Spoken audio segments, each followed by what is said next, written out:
the last shift. The night shift at Brook Psychiatric Hospital was always unsettling. The sprawling, decrepit building had been in operation since the late 1800s and bore the scars of its age: cracked walls, flickering lights, and the faint smell of antiseptic mixed with mildew.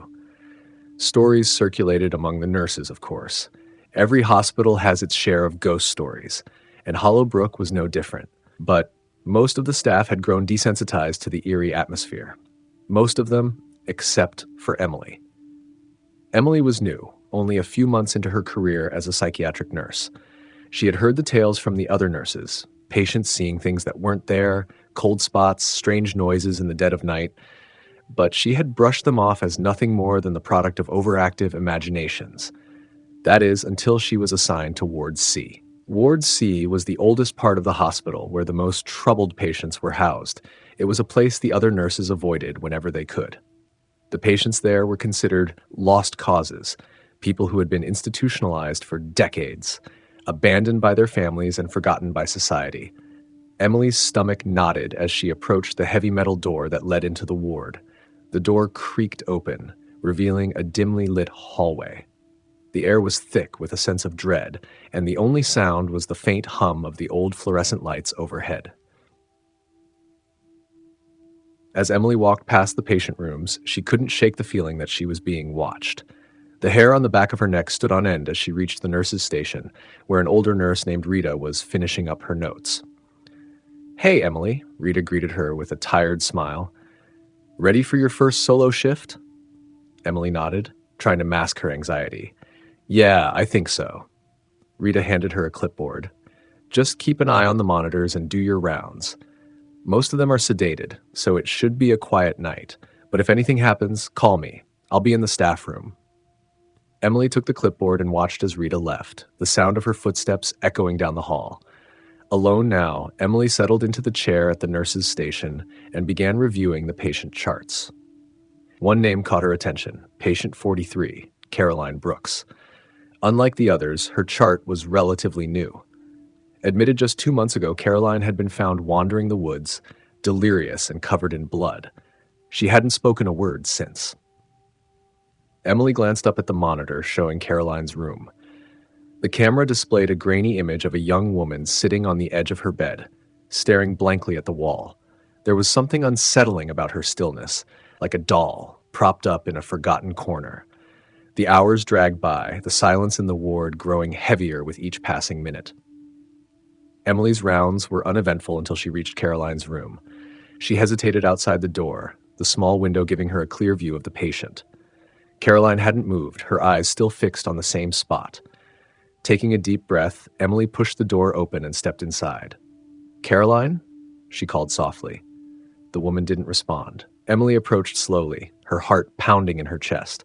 As she got closer, she noticed something odd. Caroline's lips were moving, but no sound came out. Emily leaned in, straining to hear. "Help me."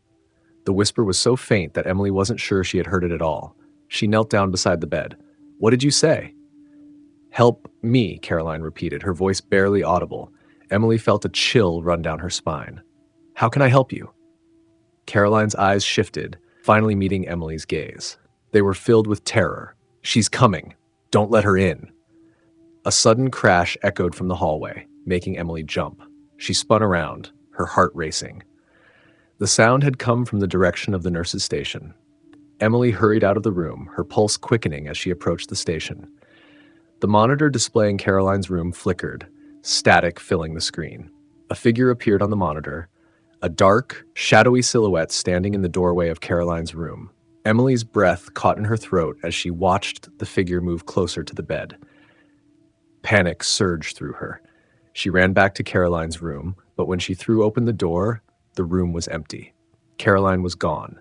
The shadowy figure was gone, too. The room was cold, unnaturally so, and the air felt thick, oppressive. Emily's eyes darted around the room, searching for any sign of where Caroline might have gone. Then she noticed something that made her blood run cold. The bedsheets were twisted into the shape of a noose, dangling from the ceiling.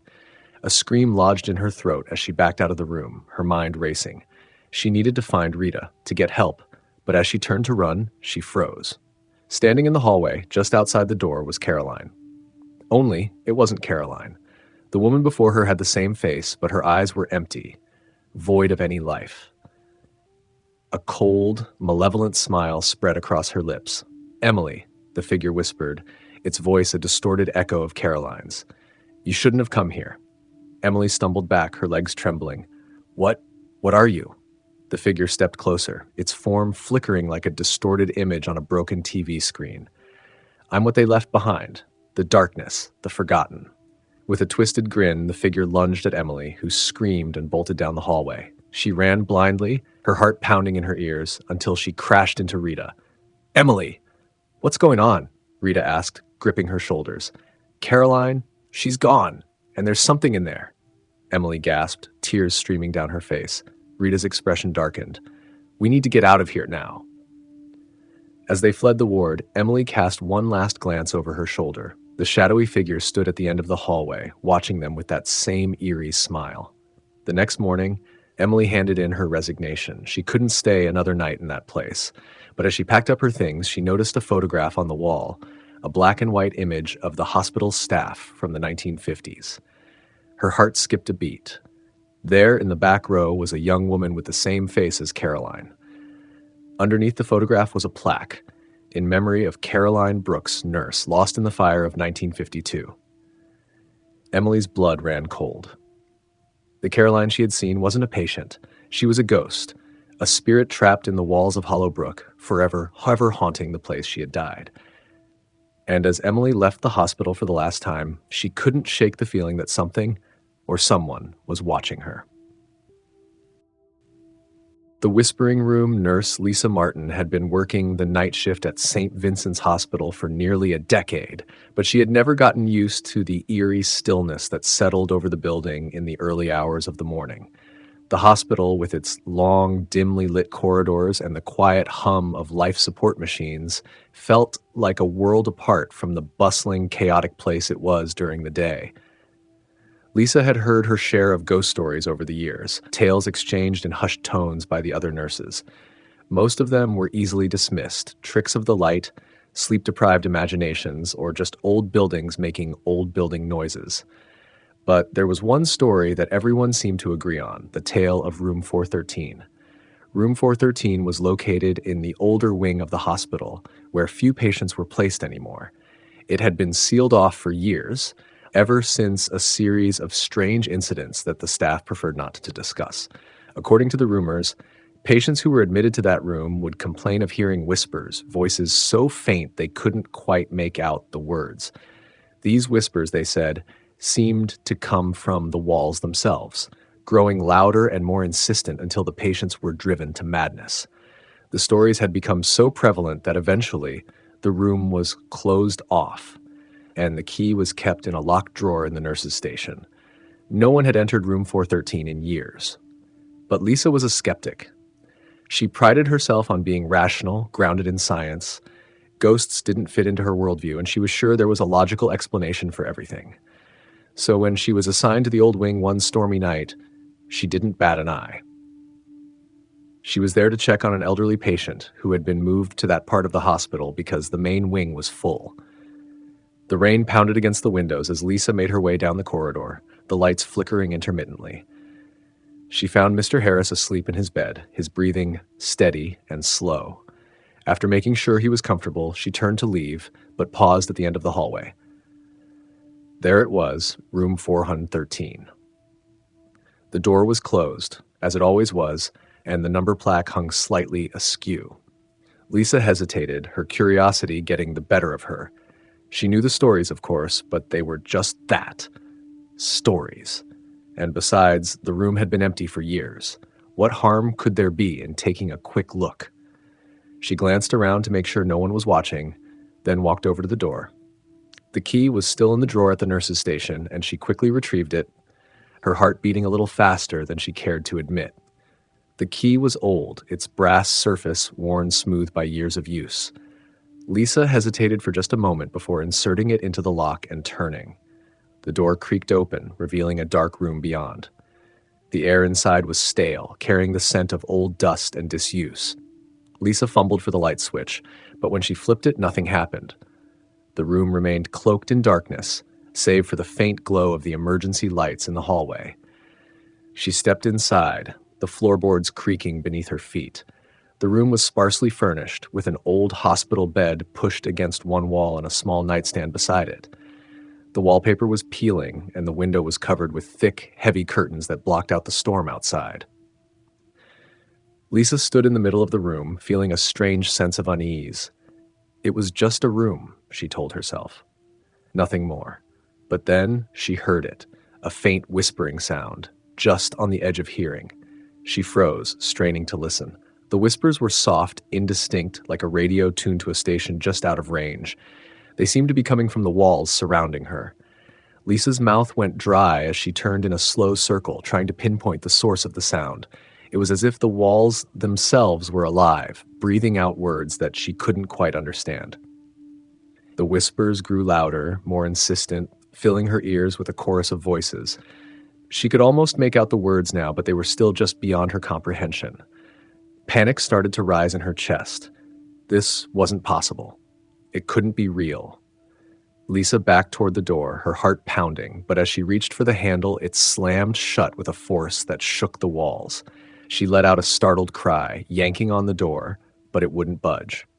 The whispers were louder now, almost a roar, the words still unintelligible but filled with a sense of urgency.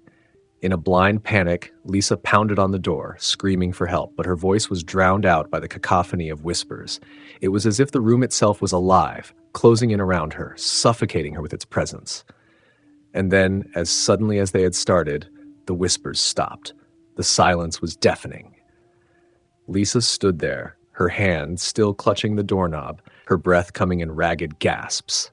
The room was still, the air heavy with an oppressive weight. She could feel it.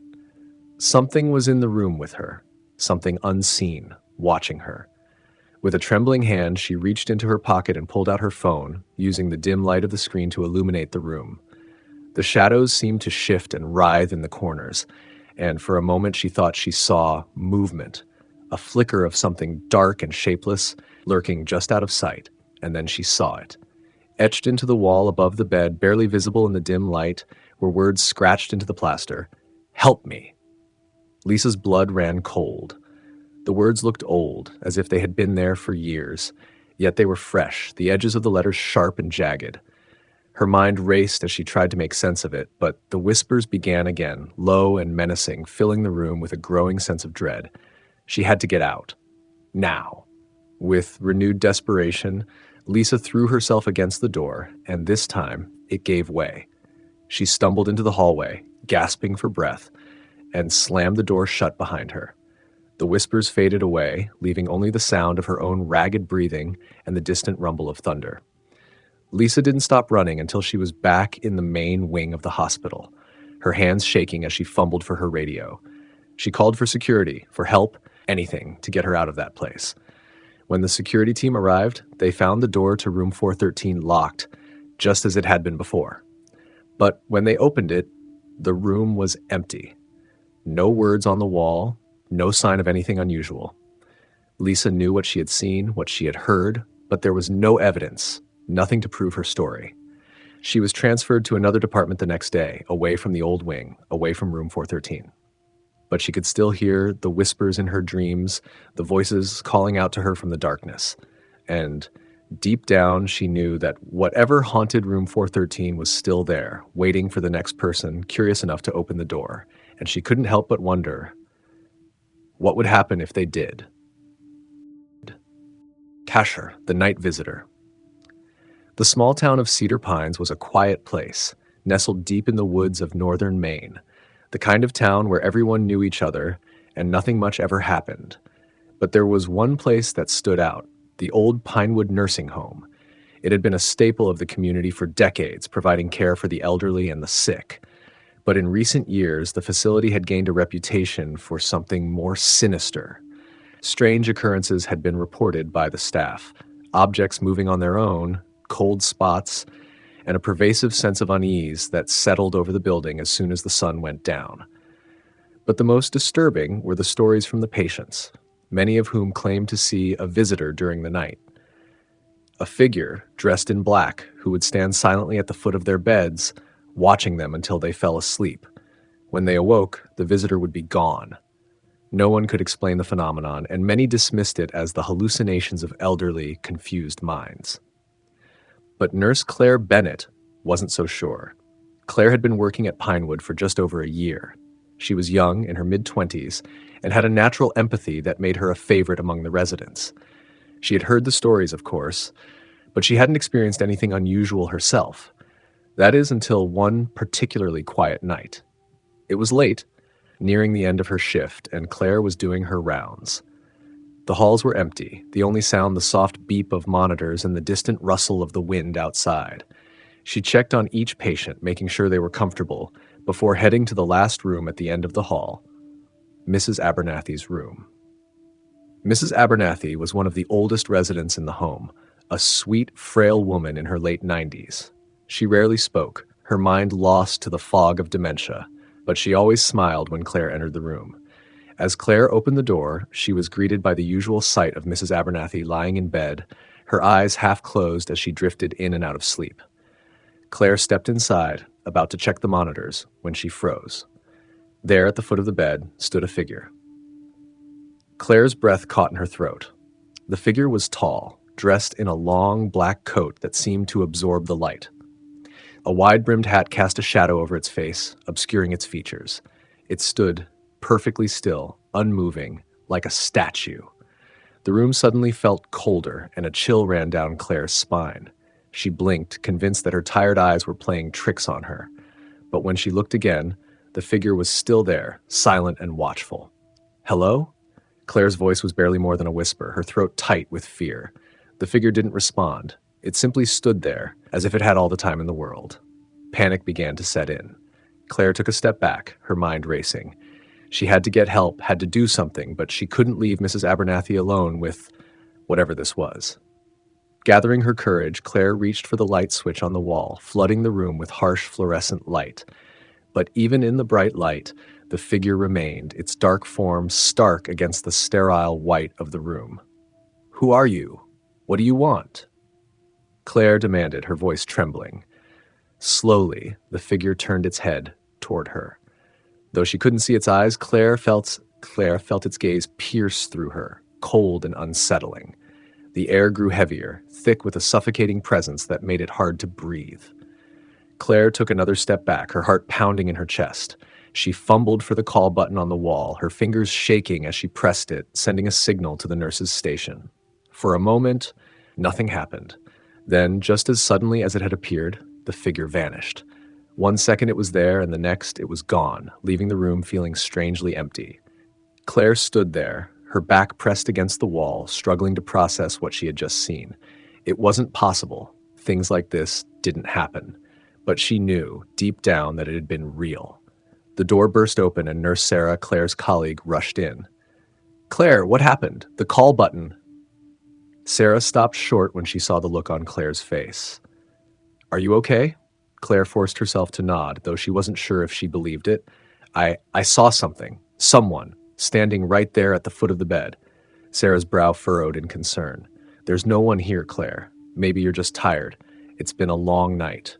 Claire shook her head.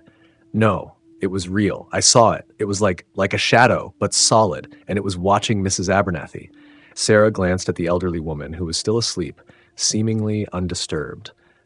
"Maybe it was just a trick of the light. You should take a break, get some air."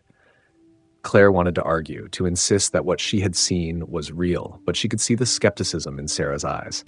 Reluctantly, she nodded. "Yeah, maybe you're right." She left the room, her hands still trembling as she walked down the corridor. But as she made her way to the break room, a nagging thought kept pulling at her mind. The figure hadn't felt like a hallucination.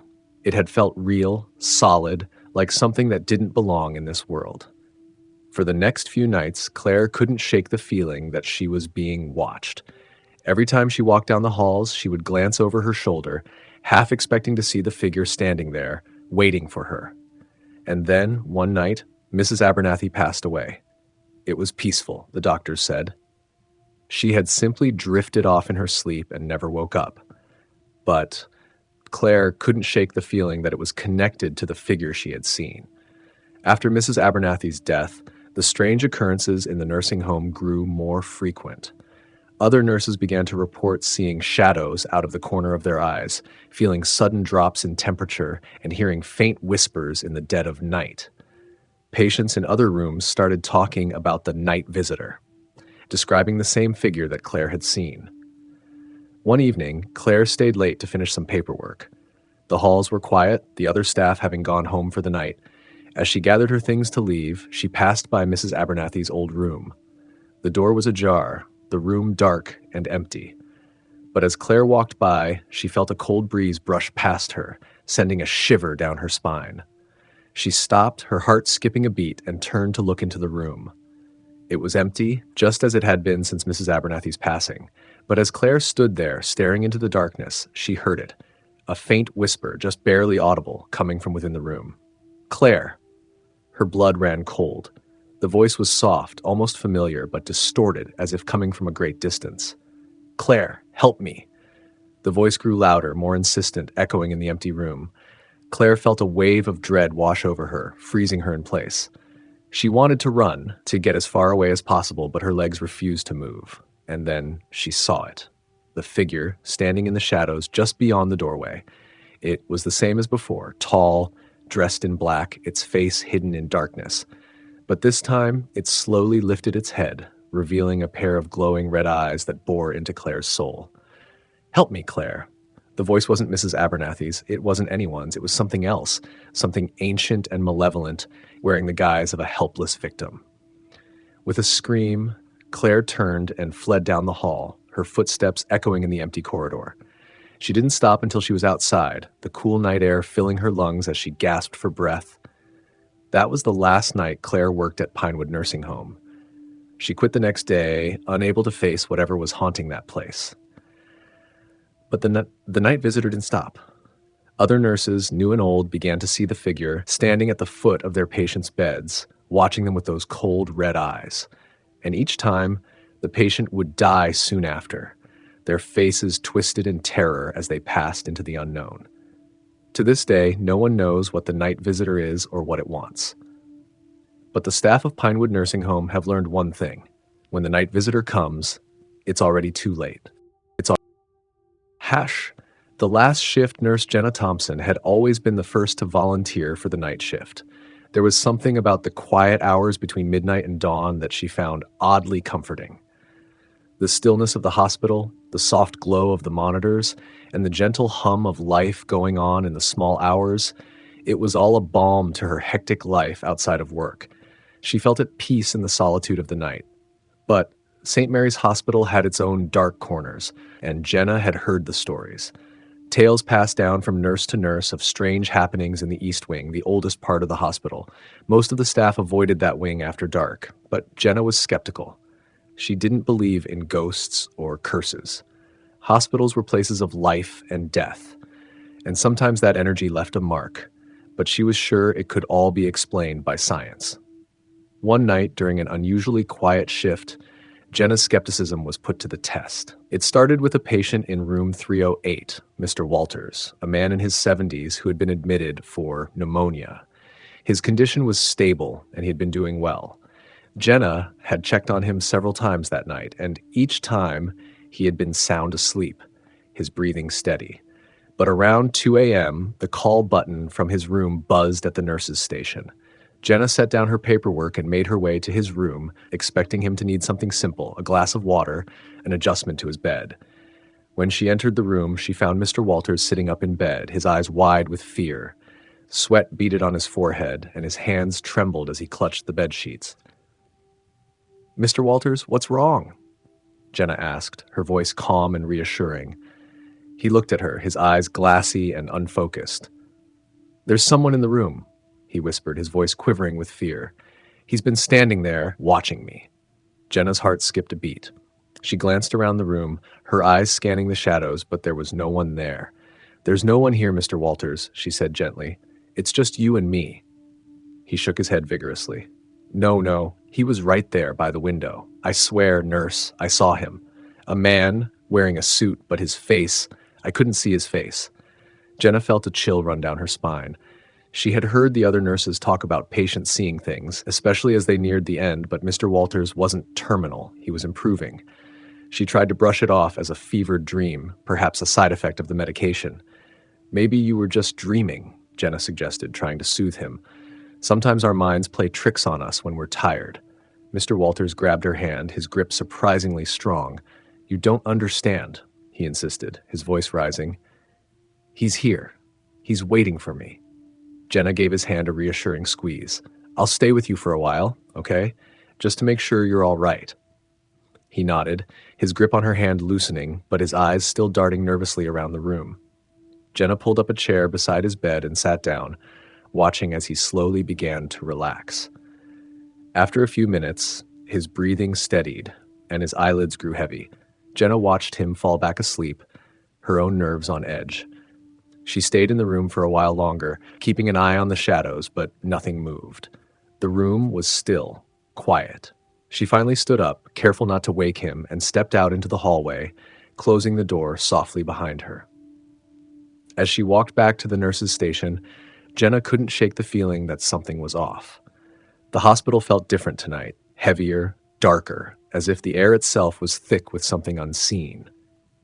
She returned to her desk and resumed her paperwork, but her mind kept drifting back to Mr. Walters' terrified expression. She checked the clock.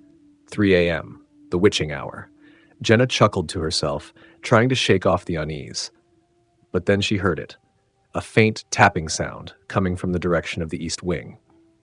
It was rhythmic, almost like someone gently knocking on a door, but the east wing had been closed off for years. No one was supposed to be down there.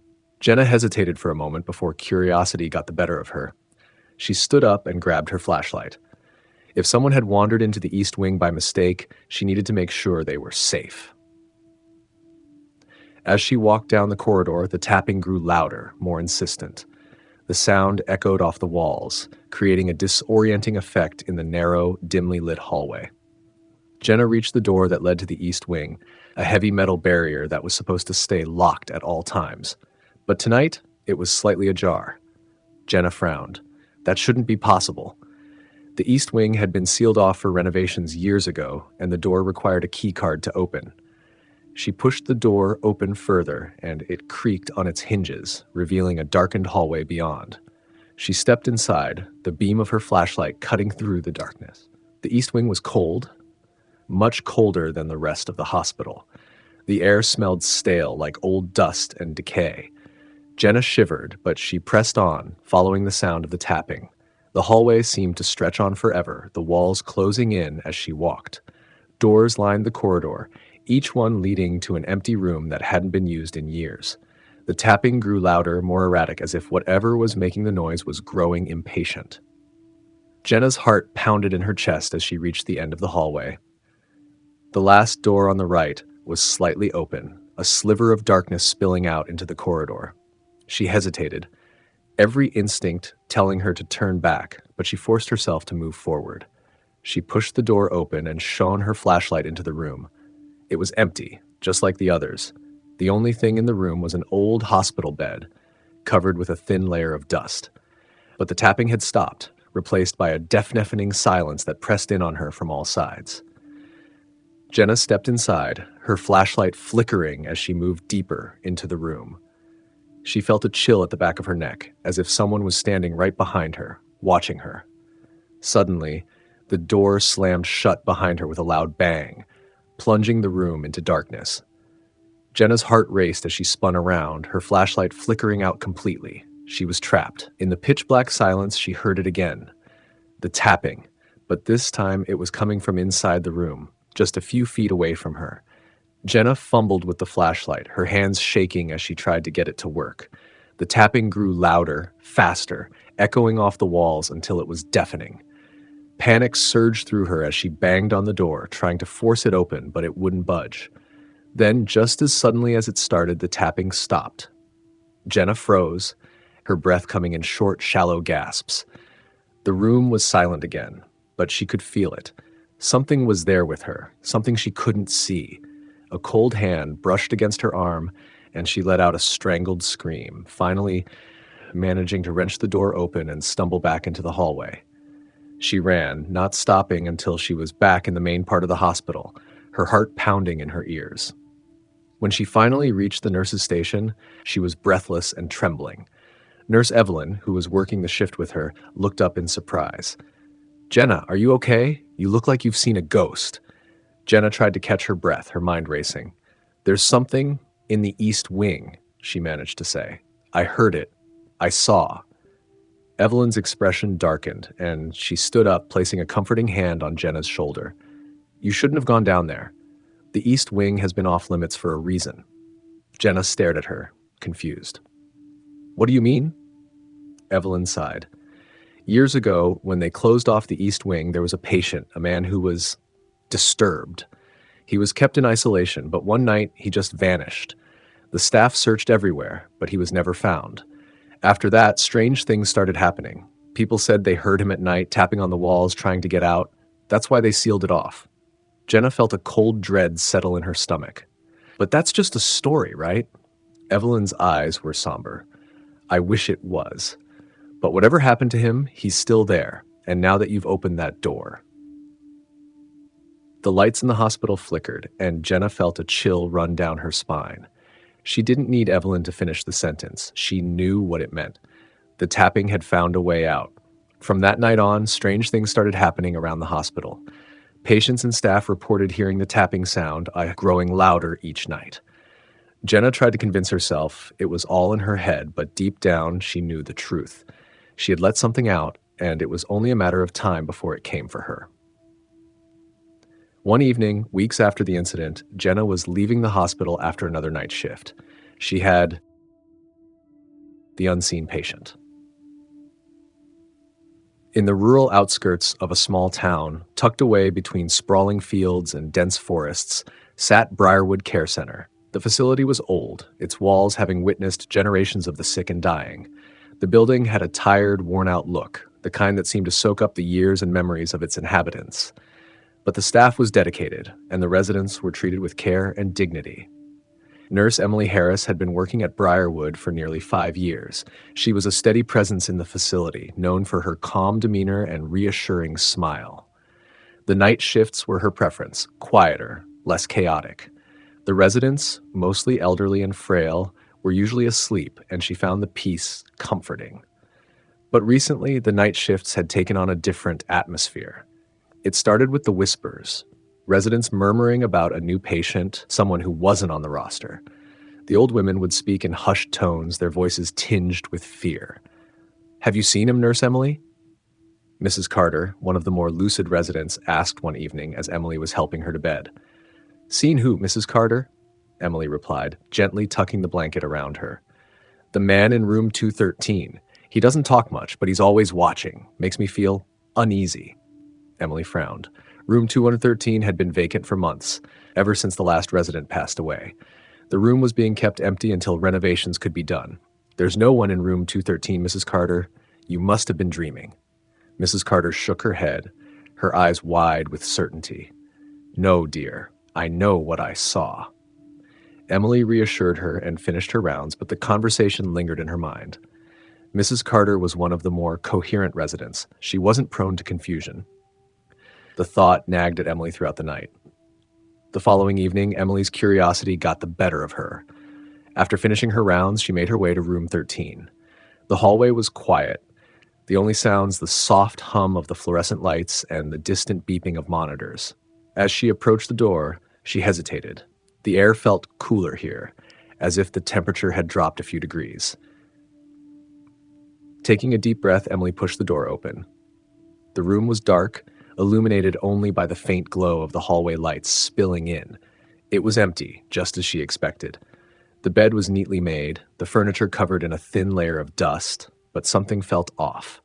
Emily couldn't quite place it, but the room felt different, oppressive, like it was holding its breath, waiting. She shook off the feeling and closed the door behind her, telling herself it was just her imagination.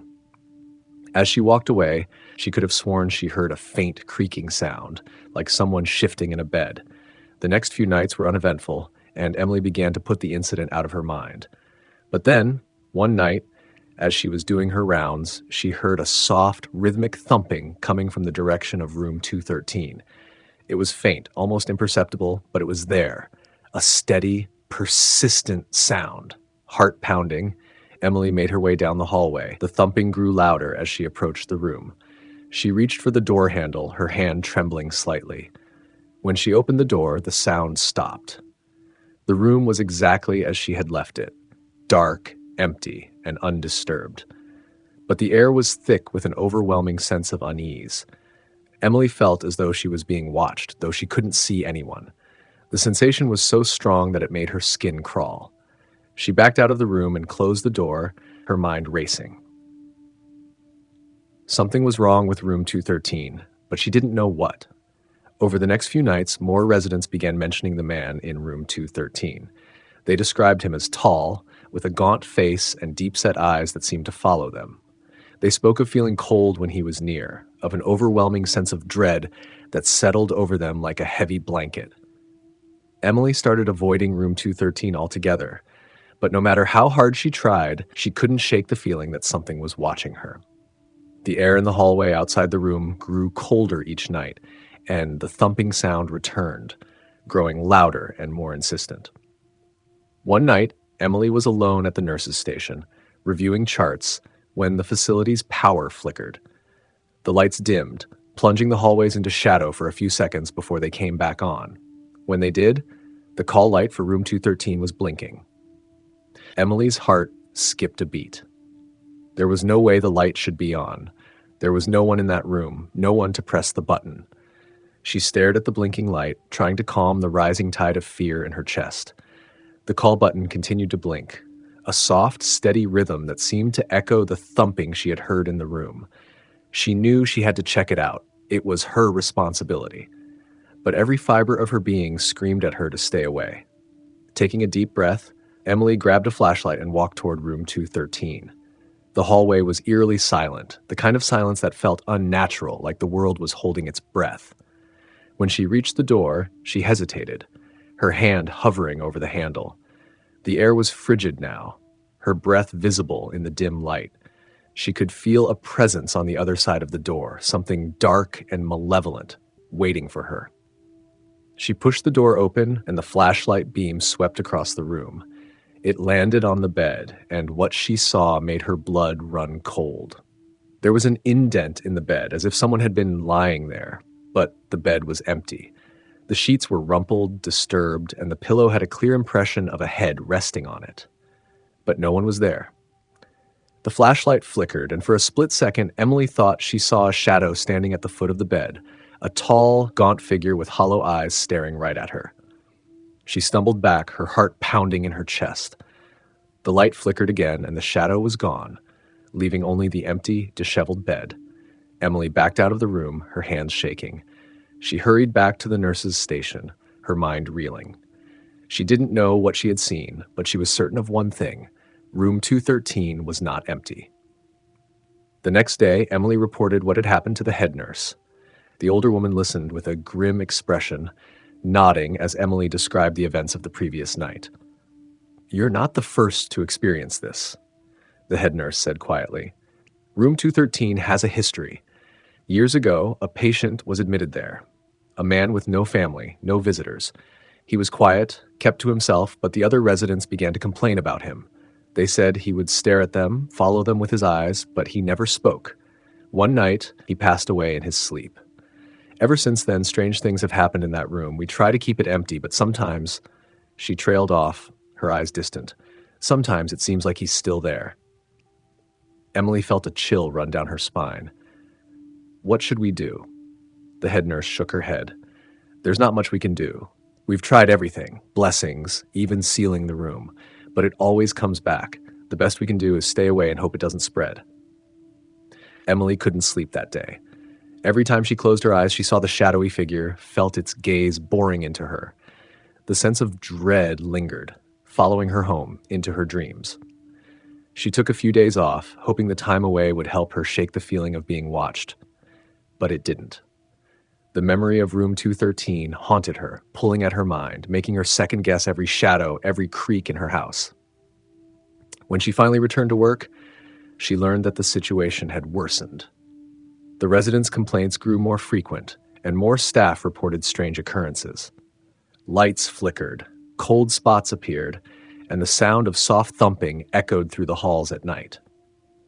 One evening, as Emily prepared to start her shift, the power in the facility went out completely. Emergency lights flickered on, casting eerie shadows on the walls.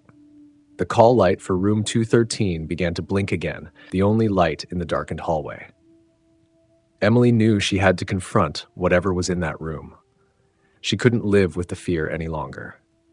Armed with a flashlight and a determination fueled by exhaustion and terror, she made her way to room 213. The door creaked open, and she stepped inside. The room was colder than ever, her breath visible in the beam of the flashlight. The bed was unmade, the sheets twisted as if someone had been thrashing in their sleep. Suddenly, the flashlight flickered and went out, plunging the room into complete darkness. Emily's heart raced as she fumbled with the flashlight, trying to get it to work. In the silence, she heard it, a soft, raspy breathing coming from the corner of the room. Emily froze, her blood turning to ice as the breathing grew louder, closer. She could feel a presence looming over her, the air thick with malice. And then she felt it, a cold, bony hand brushing against her arm. Emily screamed, dropping the flashlight and stumbling backward. The lights flickered back on just in time for her to see the man in the mirror.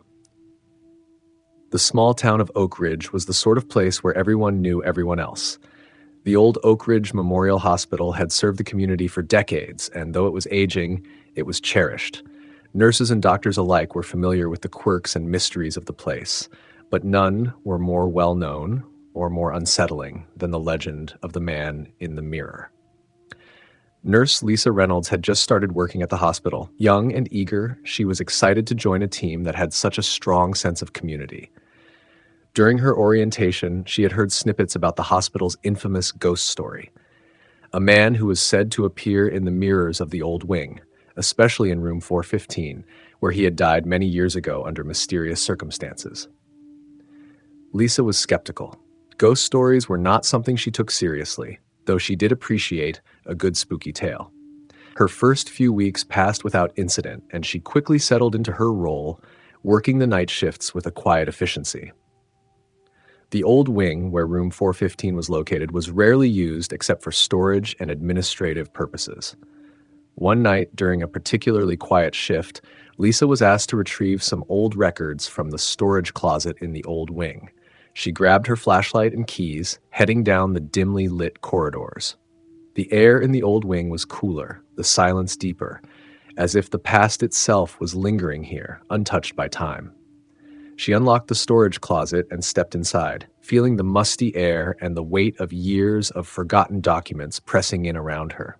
As she searched for the files, she noticed a large ornate mirror propped against the wall. The mirror's frame was intricately carved, and the glass was slightly fogged and dusty. Lisa hesitated, a shiver running down her spine. She knew the story well, how the man in the mirror would appear to those who dared to look. She shook her head, trying to dispel the thought, and focused on finding the records. Minutes later, with the documents in hand, she turned to leave. Her eyes briefly met the mirror's surface as she was about to step out. For a fleeting moment, she saw something in the reflection, a dark shape that seemed to move.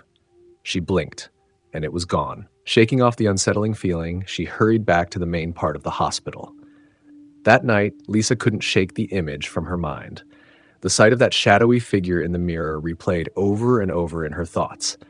She told herself it was just a trick of the light or her imagination running wild. The following night, as she was making her rounds, she couldn't help but feel drawn back to room 415. The door was locked, as usual, but Lisa felt an irresistible pull to see inside. She wondered if the room had any remnants of the past, anything that might explain the ghostly legend.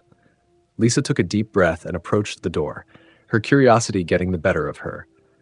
She checked the hallway to make sure no one was around and slipped a key from her ring into the lock. The door creaked open, revealing a room that was both eerily quiet and strangely familiar.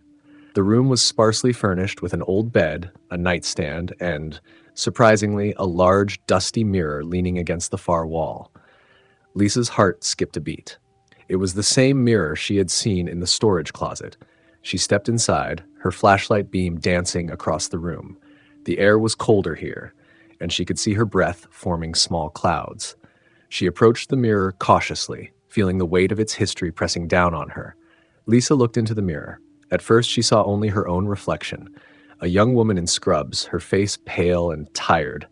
But then, as she stared, the reflection began to change. The room behind her seemed to shift, becoming darker and more shadowed. And then she saw him. A man appeared in the mirror, his face gaunt and pale, his eyes hollow and sorrowful. He wore an old-fashioned hospital gown, the kind used decades ago.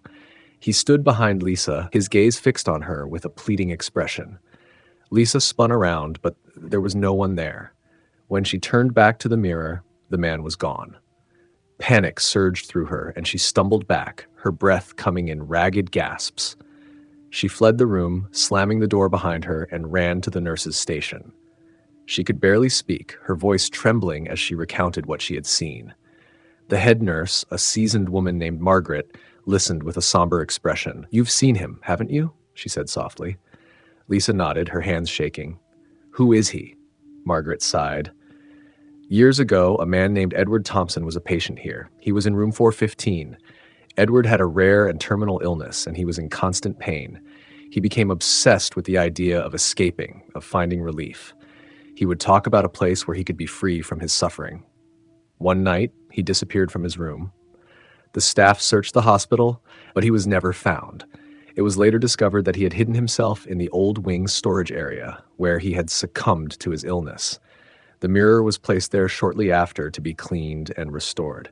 Some believe Edward's spirit became attached to it, forever trapped in that reflection." Lisa felt a chill. So what does he want? Margaret's eyes were filled with sadness. Some say he's searching for release, for a way to escape his torment even now. Others believe he's waiting for someone to hear his plea, to acknowledge his suffering. The mirror is his prison, and anyone who looks into it might see the reflection of his unending anguish. The following nights were tense for Lisa. She avoided room 415 and tried to focus on her duties, but the unsettling feeling never left her. Every time she glanced at a mirror, she half expected to see Edward's mournful face staring back at her. One night, as Lisa was heading home after her shift, she took a final look around the hospital. The hallways were quiet, the only sound the distant hum of the air conditioning. She passed by room 415, its door slightly ajar. Curiosity got the better of her, and she peered inside. The room was empty, the mirror leaning against the wall as if waiting for her. The dim light cast strange shadows, and Lisa saw movement in the mirror's surface, just a blur, nothing definitive. But then, she noticed something strange. The mirror seemed to be growing darker, the reflections more distorted. The image of Edward appeared again, but this time he was reaching out, his face twisted in desperation. Lisa took a deep breath and approached the mirror. She spoke softly, her voice trembling. "Edward, I'm here. I see you. I know you're suffering." The reflection shifted. Edward's face softened, and he seemed to acknowledge her presence. The room grew colder, and for a moment, Lisa felt a profound sadness enveloping her. The lights flickered, and then the mirror's surface cleared. Edward's image faded, leaving only Lisa's reflection. The room felt lighter, the oppressive weight lifted. Lisa left room 415, closing the door behind her with a sense of finality. She knew that she had done something significant, though she didn't fully understand it. The haunting presence seemed to have dissipated, at least for now. The following days were calmer. The unsettling feeling that had plagued Lisa seemed to be gone. The residents spoke less of the man in the mirror, and the old wing felt less oppressive. Lisa continued her work with a renewed sense of purpose, carrying the memory of Edward with her.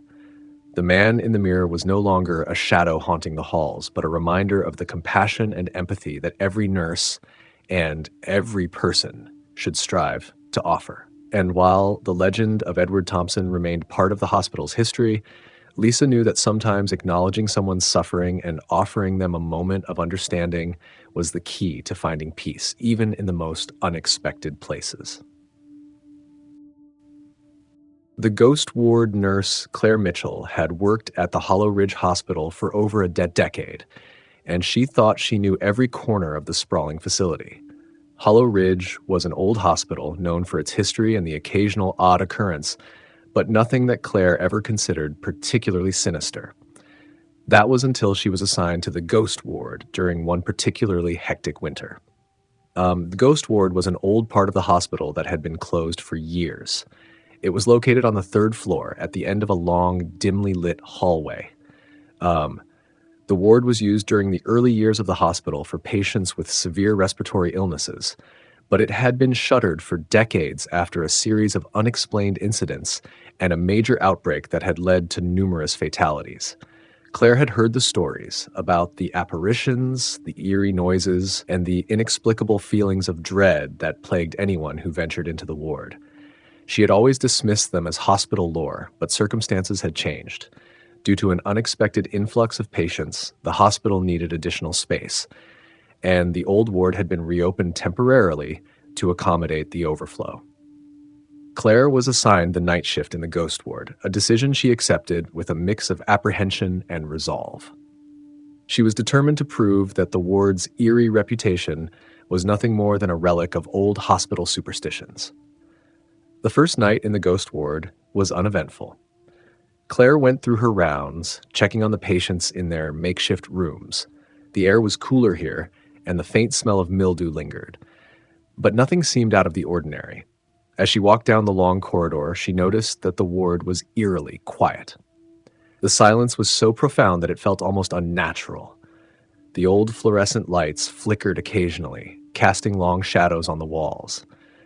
The ward was filled with old, outdated medical equipment covered in dust, a stark reminder of the years it had remained unused. Around midnight, Claire was reviewing patient charts in the nurse's station when she heard a faint noise, like a soft, rhythmic tapping coming from one of the rooms. She dismissed it as the sound of the old pipes settling, or perhaps an overactive imagination.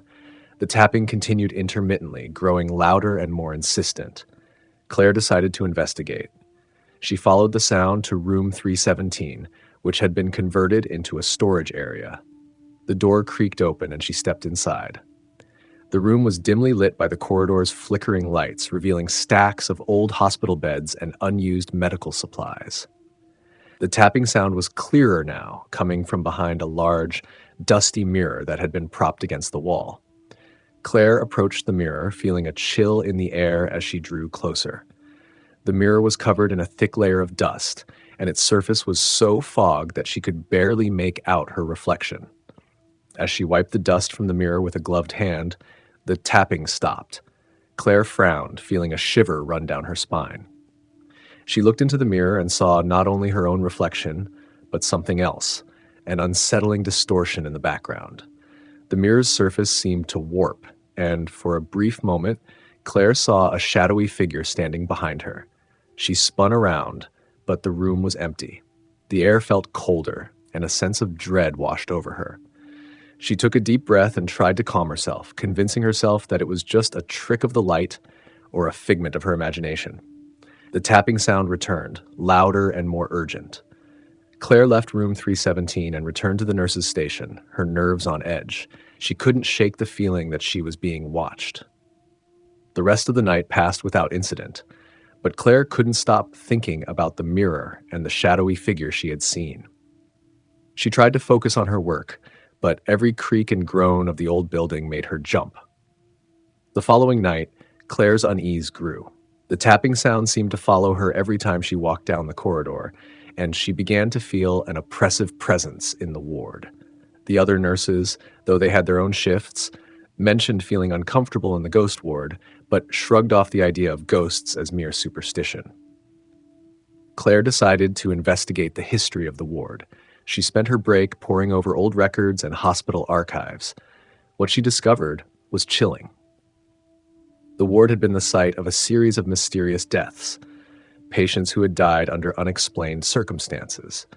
The final straw had been an outbreak of a respiratory illness that claimed many lives, causing the ward to be sealed off. The records also mentioned a patient named Evelyn Harper, who had been one of the last to die in the ward. Evelyn had been a young woman suffering from a severe form of tuberculosis. Her condition had deteriorated rapidly, and she had passed away alone in room 317, the very room where Claire had heard the tapping. Determined to uncover the truth, Claire decided to spend the next night in room 317. She set up a small recording device to capture any sounds and brought a flashlight and a notebook. As she settled into a chair near the mirror, she felt a profound sense of loneliness and unease. The night dragged on, the silence of the ward interrupted only by the occasional creak of the old building.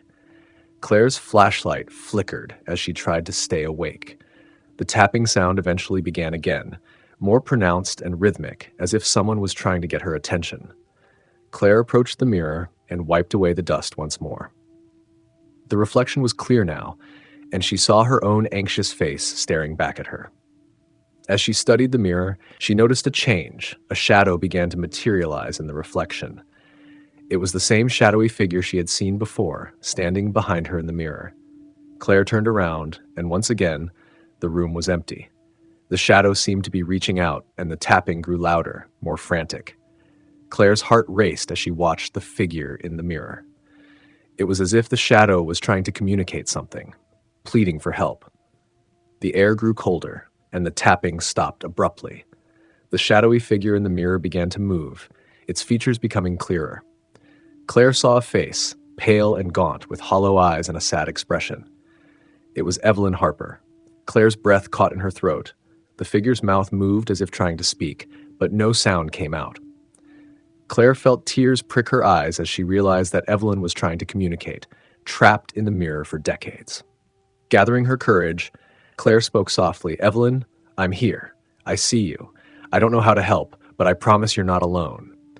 The shadowy figure seemed to calm, and the oppressive feeling in the room began to lift. Claire felt a sense of profound sadness, but also a strange relief. The mirror's surface grew clearer, and for a moment, Evelyn's face seemed at peace. As dawn approached, the ghostly presence in the ward seemed to dissipate. The tapping sound ceased, and the cold air warmed up. Claire left room 317 with a heavy heart, but a sense of accomplishment. Over the following weeks, the ghost ward was used less frequently. The hospital administration decided to keep the ward closed, citing various reasons, but the decision was largely influenced by the unsettling experiences reported by the staff. Claire never worked another shift in the old ward, but she continued her duties at the hospital with a newfound respect for its history. The story of the ghost ward and Evelyn Harper became part of the hospital's lore, a reminder of the souls that lingered and the importance of acknowledging their suffering. Claire never saw Evelyn again, but she knew that sometimes, even in the darkest corners of the past, a little compassion could make a difference. The Midnight Doctor. The Crescent View Hospital was known for its modern facilities and exceptional care, but beneath its polished exterior, it harbored a chilling secret. Staff spoke in hushed tones about a mysterious figure known only as the Midnight Doctor. This figure was said to appear during the dead of night, performing eerie procedures and vanishing before dawn. Nurse Jane Collins, a newcomer to Crescent View, had heard whispers about the Midnight Doctor, but dismissed them as hospital lore. Skeptical by nature and eager to make a good impression, she was determined to approach her shifts with professionalism and not be swayed by ghost stories. One particularly stormy night, Jane was assigned the night shift in the hospital's old wing, a section of the hospital that had recently been repurposed as a temporary overflow unit. The wing was known for its outdated equipment and unsettling atmosphere, but it was necessary for handling the hospital's increasing patient load. As Jane went about her duties, she couldn't shake the feeling that something was off. The wind howled outside, and the rain pounded against the windows, creating an eerie backdrop. The wing was dimly lit, with flickering lights casting long shadows on the walls. At around 2 a.m., Jane was in the staff room when she heard a peculiar sound, a faint, rhythmic tapping coming from one of the rooms. She tried to ignore it, attributing it to the storm or perhaps the old plumbing, but the sound grew louder and more insistent. Curiosity got the better of her, and she decided to investigate. She grabbed her flashlight and headed down the corridor toward room 512, the source of the tapping. The door was slightly ajar, and she pushed it open with a creak. Inside, the room was cold, and the lights flickered ominously. The bed was empty, and the room appeared to be in disarray. The tapping sound had stopped, but Jane noticed something strange. An old, dusty medical bag sitting on a chair beside the bed. The bag was leather, its surface cracked with age. Jane hesitated, but eventually opened it, revealing a collection of vintage surgical tools, scalpels, forceps, and syringes, all meticulously cleaned and arranged. Among the tools was an old-fashioned stethoscope and a folded piece of paper. Jane unfolded the paper, which was yellowed with age. It contained a list of names, each crossed out with a heavy, inked line. The last name on the list was followed by a date, today's date. Her heart skipped a beat as she realized the date was recent.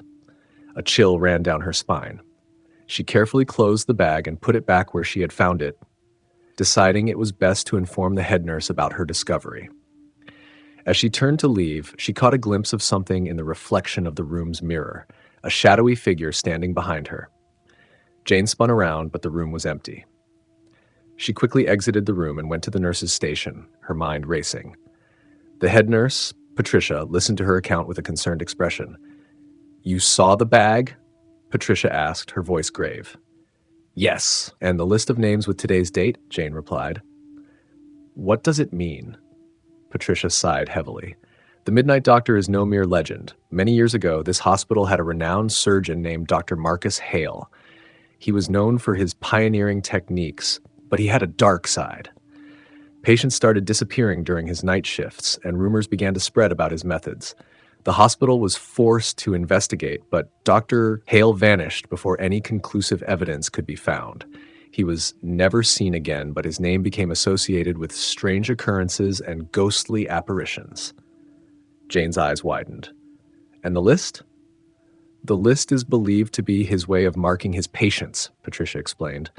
"He would keep track of those he intended to take, and it's said that if someone finds the list, the Midnight Doctor will come for them." Jane felt a knot form in her stomach. "What should I do?" Patricia's expression was grim. "The best course of action is to stay vigilant and avoid being alone in the old wing. If you encounter anything suspicious, report it immediately." The rest of the night was tense for Jane. The sounds of the storm outside seemed to amplify the creaks and groans of the old wing. She did her rounds with a heightened sense of alertness, constantly glancing over her shoulder. Around 4 a.m., Jane heard the tapping sound again, this time coming from the corridor outside room 512. She followed the sound, her flashlight casting long shadows on the walls. As she approached, she saw a figure standing in the dim light, a tall man in an old-fashioned surgical uniform, his face obscured by a surgical mask. Jane froze, her heart pounding. The figure turned slowly, revealing hollow eyes and a grim expression. Jane took a step back, but the figure advanced, his presence oppressive and cold. She turned and fled, her footsteps echoing through the empty corridors. She reached the nurse's station, breathless and terrified. Patricia looked up from her paperwork, her face paling at the sight of Jane's panic. "What happened?" Patricia asked urgently. "It's him, the Midnight Doctor," Jane gasped. "He's here." Patricia's face grew serious. "We need to act quickly. He's not just a ghost. He's a manifestation of the fears and anxieties that have been fed by the stories over the years, but that doesn't make him any less dangerous." Patricia and Jane quickly organized a search of the old wing. They checked every room and corner, but the Midnight Doctor was nowhere to be found. The storm outside had lessened, and the eerie atmosphere of the wing seemed to have lifted, though the tension remained. As dawn approached, the old wing began to feel more like its usual self, cold and quiet, but no longer haunted by the oppressive presence of the Midnight Doctor. Jane was exhausted, but relieved. The next morning, the hospital administration decided to close the old wing once again, citing maintenance issues. The area was sealed off, and the eerie events of that night became another chapter in Crescent View's storied history. Jane never encountered the Midnight Doctor again, but the experience left a lasting impact on her. She became more cautious and aware of the stories that lingered in the corners of the hospital, and while she continued to work at Crescent View, the haunting figure of the Midnight Doctor remained a chilling reminder of the thin line between reality and legend. The last rounds, St. Agnes Hospital had been a cornerstone of the community for nearly a century, but its reputation for being haunted was known to only a few. The stories about the hospital's dark past were whispered among the staff, but many dismissed them as old wives' tales or the products of overactive imaginations. However, for Nurse Emily Carter, those stories would soon become all too real. Emily was a dedicated nurse who had worked the night shifts for several months. She had heard the occasional eerie story about the hospital's former chief surgeon, Dr. Richard Blake, who had been notorious for his unorthodox and experimental procedures. Dr. Blake had disappeared under mysterious circumstances over 20 years ago, leaving behind a trail of rumors and legends. The night Emily's encounter occurred began like any other. The ward was quiet, the only sounds being the beeping of monitors and the rustle of nurses' footsteps. Emily was making her rounds, checking on patients and ensuring everything was in order. The hospital was unusually quiet, with only the occasional flicker of the overhead lights breaking the stillness. Around midnight, Emily was finishing her rounds on the third floor when she noticed that one of the rooms, room 305, was unusually cold. The temperature had dropped significantly, and Emily could see her breath misting in the air. The room was empty, and the bed was neatly made. She assumed it was a draft from an open window and moved to close it, but the window was securely shut. As she turned to leave, she noticed a small, dusty medical cart in the corner of the room. It was old-fashioned, with brass fittings and worn wooden drawers. Emily was curious. She hadn't seen this cart before and wondered if it had been forgotten from the hospital's earlier days. She opened one of the drawers, revealing an assortment of vintage surgical tools, scalpels, forceps, and syringes, all meticulously arranged. Among the tools was a weathered journal with a leather cover. Emily hesitated but decided to take a closer look. She opened the journal, revealing pages filled with neat handwriting detailing various surgical procedures and experiments. One entry caught her eye, a detailed account of a procedure performed on a patient with an unnamed illness. The notes described the procedure in chilling detail, with diagrams and annotations that hinted at more than just medical curiosity. The last entry, dated from the day Dr. Blake disappeared, mentioned a final critical experiment that had been conducted in secrecy. Emily's hands trembled as she read. The final entry spoke of a revolutionary technique that would change the way medicine approached pain management.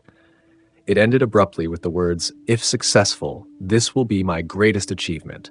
If not, well, I may not be able to explain what happens next." As Emily read, the temperature in the room dropped further, and she felt an inexplicable chill. The lights flickered, casting strange shadows on the walls. Emily looked around, feeling an uneasy presence. She quickly closed the journal and put it back in the cart, deciding it was time to leave the room. Just as she was about to exit, she heard a faint, disembodied voice, soft yet distinct, coming from behind her. Almost ready, just a little more time. Emily spun around, but the room was empty. The voice seemed to come from nowhere and everywhere at once. Her heart raced, and she hurried out of the room, closing the door behind her. The rest of the night passed in a blur of anxiety. Emily couldn't shake the feeling of being watched and heard strange noises echoing through the hallways. The shadowy figures seemed to dance just out of sight, and the cold spots in the hospital became more pronounced. As dawn approached, Emily decided to check room 305 one last time. She needed to understand what was happening. The room was still cold, and the medical cart was exactly where she had left it. She decided to investigate further and open the drawers once more. This time, she found something different. A faded photograph of Dr. Blake, standing with a young woman who appeared to be a patient. The woman had a look of both hope and terror in her eyes. On the back of the photograph was a handwritten note that read, "For my final experiment, may you find peace."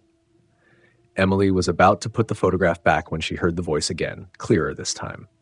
She didn't deserve this. Emily turned around and saw a figure standing in the corner of the room. It was Dr. Blake, but his appearance was ghostly, his form translucent and flickering. His face was contorted with an expression of regret and sorrow. "What happened here?" Emily asked, her voice trembling. Dr. Blake's ghostly figure seemed to be struggling to communicate. He gestured toward the medical cart, and Emily realized that the photograph and journal were connected to the woman in the photo. The ghost's sorrowful expression conveyed a story of guilt and unresolved pain.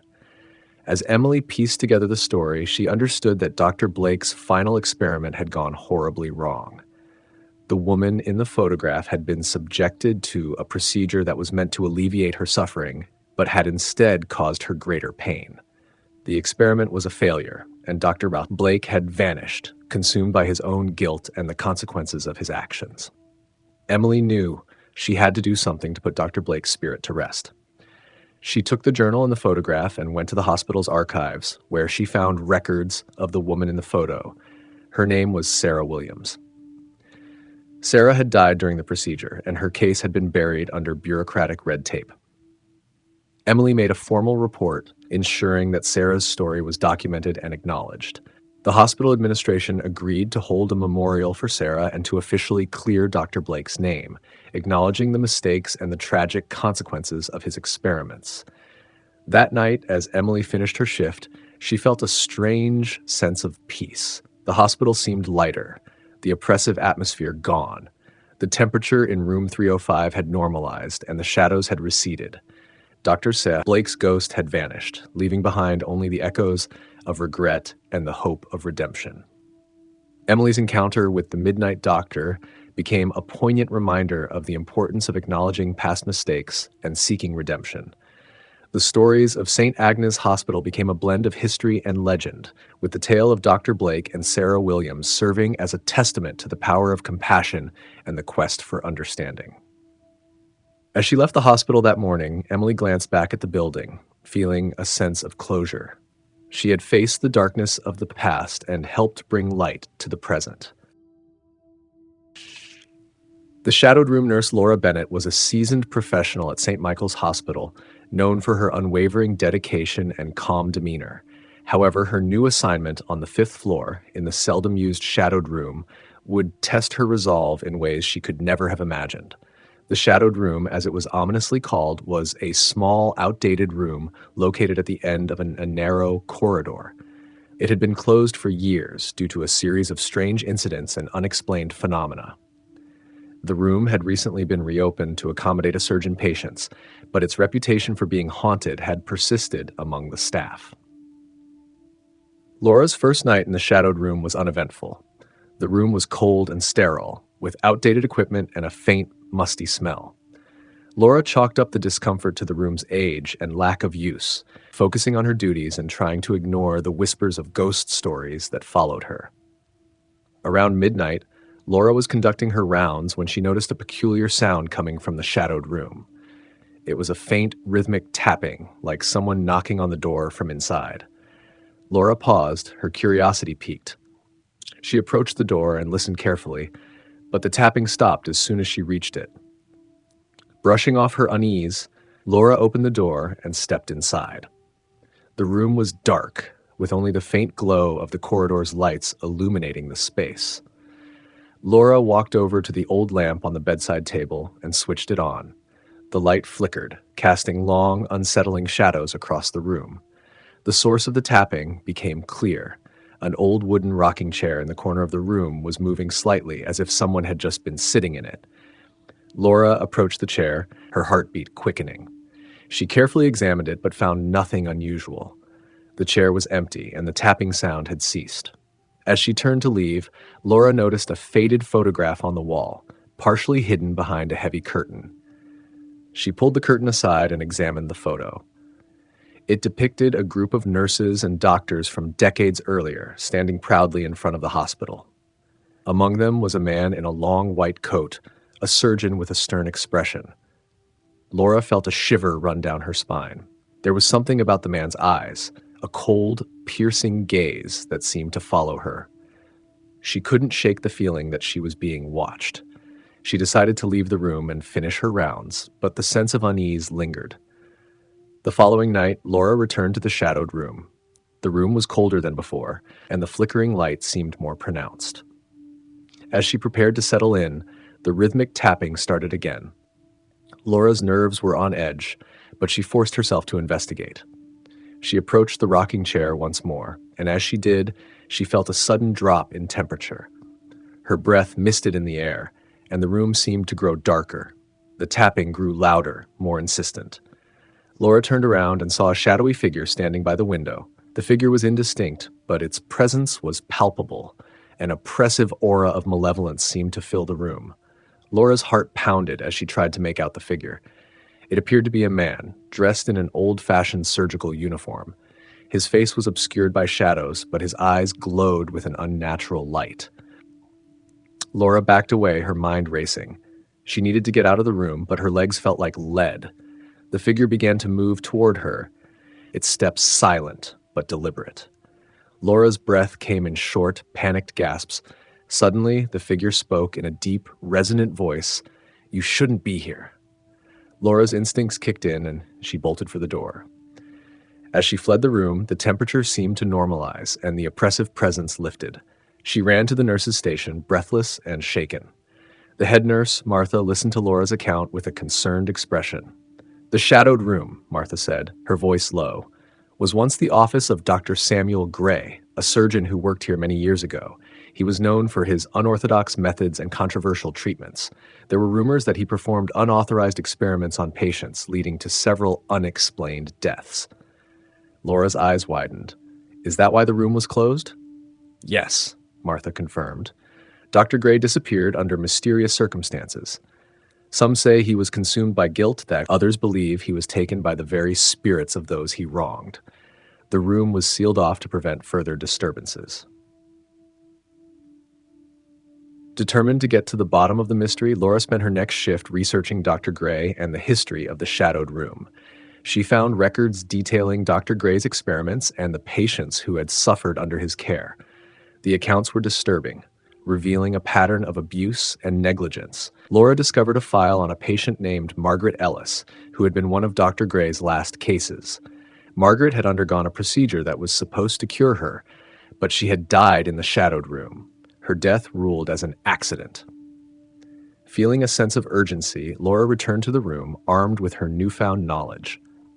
She entered the shadowed room and approached the photograph of Dr. Gray, which seemed to have grown even more menacing. Laura addressed the photograph directly. "Dr. Gray, I know what you did. I'm here to make things right." As she spoke, the temperature in the room began to drop again. The shadowy figure appeared once more, but this time it seemed more translucent, as if struggling to maintain its form. The figure spoke, its voice filled with anguish. "I tried to help them. I thought I could cure them, but I was wrong." Laura could feel the weight of Dr. Gray's remorse. "Your actions caused suffering, but it's not too late to make amends. The truth needs to be known." The shadowy figure seemed to waver, and the oppressive aura lifted slightly. Laura continued. "Margaret Ellis deserves to be remembered. Her story needs to be told." The figure nodded slowly, and as it did, the temperature in the room began to stabilize. The flickering light became steady, and the shadows receded. The sense of dread that had pervaded the room seemed to dissipate. Laura left the shadowed room with a renewed sense of purpose. She reported her findings to the hospital administration, ensuring that Margaret Ellis's story was documented and that Dr. Gray's actions were acknowledged. The room was formally dedicated to the memory of the patients who had suffered, and Dr. Gray's actions were officially condemned. The shadowed room, once a place of fear and sorrow, became a reminder of the importance of transparency and accountability in healthcare. Laura's bravery in confronting the past had helped bring closure to the ghosts of St. Michael's Hospital. As she walked out of the hospital one evening, Laura glanced back at the now peaceful building. The shadowed room had found its redemption, and Laura had faced the darkness, emerging with a renewed sense of purpose and a deeper understanding of the shadows that lingered in the corners of history.